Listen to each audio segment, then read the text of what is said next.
we've talked about how fear doesn't work, but security investments are often approved based on fear rather than financial analyses. A scary headline, a competitor's breach, a regulator's warning, and then suddenly impossible budget appears. But fear-based approval leads to fear-based scrutiny, and the first time budgets tighten, security spending becomes an easy target. We talked about that. What gets measured gets managed, and vice versa. Well, that was with Mr. Deming, but Peter Drucker is famously known for saying what gets measured gets managed. So it certainly is helpful. If you can't demonstrate security ROI in financial terms, then it's rather challenging to defend security investments when they're competing against other business priorities. If you know that you're always juggling with all these high priority items that are competing, as all of us are in business, that's the thing to keep in mind. Everybody's always juggling competing priorities. But in this lesson, we want to move beyond vague claims about risk reduction, and we want to build concrete ROI models that resonate with financial decision makers. We want to calculate the true return on investment for cybersecurity spending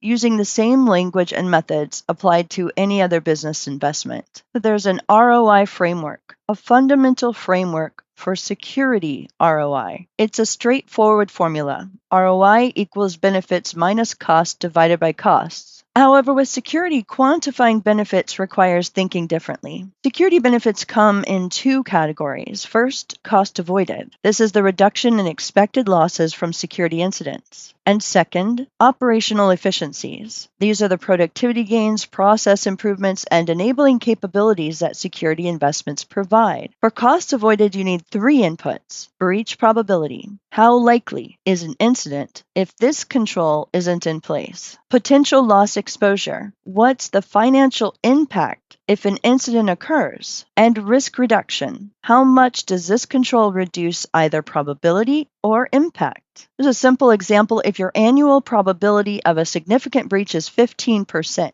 your potential loss is $2 million, and a control reduces that probability to 5%, your expected annual benefit is $200,000. That's the 10% probability reduction times $2 million.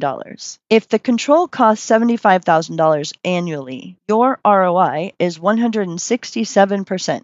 Now, that's the same expected value calculation that insurance companies, financial analysts, and risk managers use every day. Security just needs to speak the same language. We're not reinventing the wheel here. We're not doing anything that's a remarkable idea. So let's get specific about what to include in your calculations. On the cost side, include direct costs. Software licenses, hardware, implementation services, ongoing maintenance. Include indirect costs, staff time for deployment, management, training, productivity impact during rollout, and include opportunity costs. What else could this budget accomplish? On the benefit side, costs avoided should include incident response expenses, legal and regulatory penalties, customer notification and credit monitoring, business interruption losses, reputation damage and customer churn, and executive time diverted to crisis management. Operational efficiencies are often overlooked but can be substantial. Automation that reduces manual security tasks. Streamlined compliance that reduces audit preparation time. Faster incident detection that limits damage. Reduced insurance premiums from improved security posture. Enabling capabilities that allow the business to pursue opportunities it couldn't otherwise, like entering regulated markets or winning security-conscious customers. An important principle here, though, is to be conservative in your estimates. Overpromising undermines credibility. Use ranges rather than point estimates. Cite industry benchmarks where available, and clearly state your assumptions so stakeholders can evaluate them. There are several pitfalls that undermine security ROI calculations, and recognizing them can help you avoid credibility-damaging mistakes. Unrealistic assumptions are the most common problem. If you claim that a control is going to ensure you avoid all breaches, you're just inviting skepticism. Assuming breach probability without data looks like guessing. Using inflated loss estimates to justify spending backfires when executives do their own research. Missing cost categories create surprises that erode trust. Hidden implementation complexity, ongoing operational burden, integration costs with existing systems, these all need to be in your model. It's better to overestimate costs and over-deliver than the reverse.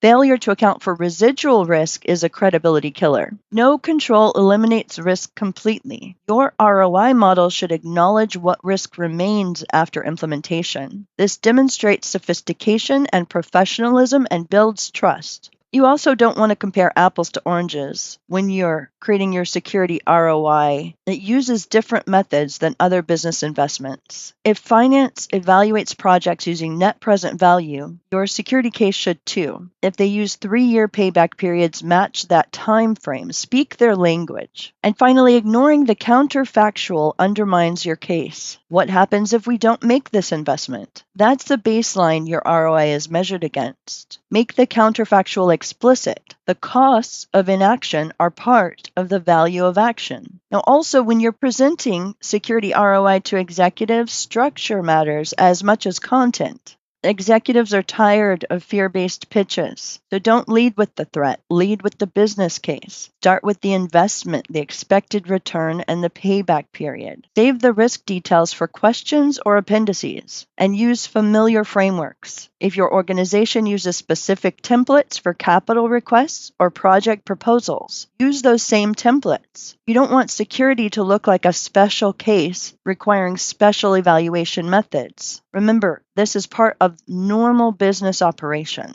And so important is present options, not ultimatums. Offer tiered investment levels with corresponding risk reduction and ROI for each of these. This gives executives meaningful choices rather than yes or no decisions. Acknowledge uncertainty honestly, provide ranges, identify key assumptions, and explain what would change your estimates. This builds credibility and invites productive dialogue rather than defensive questioning.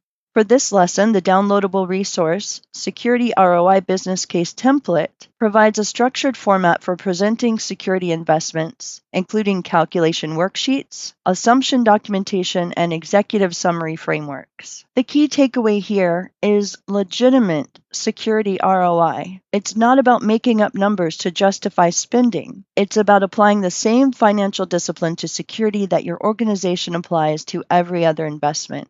This is how we're going to continue to make sure that security becomes a strategic investment rather than a cost center. So download the Security ROI Business Case Template and use it to build a defensible financial case for your next security initiative. In the next lesson, we'll go into prioritizing investments with limited budgets.